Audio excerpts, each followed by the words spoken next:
kāda jēga? Nu, zini, kā, kad tu dzīvo tajā aplī, ka tev tas darbs, tu piecelies ēd, viss tas cilpa klasiskā. Es vismaz vienmēr uzdevu savu jautājumu, vienkārši kāda jēga tam visam, kāda jēga darīt to, kāda jēga darīt to. Man vienmēr bija kāda jēga. Un tas bija mans jautājums, kas man bija tā kā numur viens.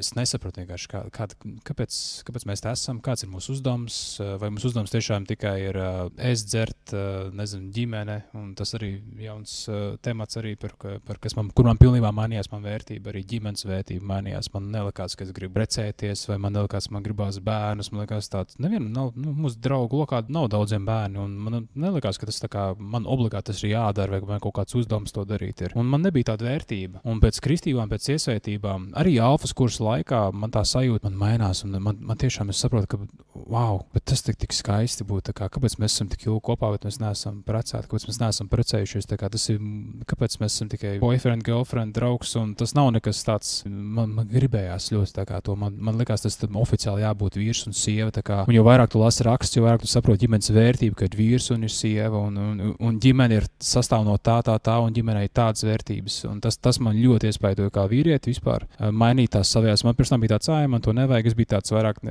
es nebiju tas, kā saka parasti tautā saka alfa, ja, tēviņš, vai es biju tāds beta, vai nezinu, kas ir tas sekundārais. Man tā bija viena no tām lielākajām lietām, kas man mainījās ģimenes vērtība.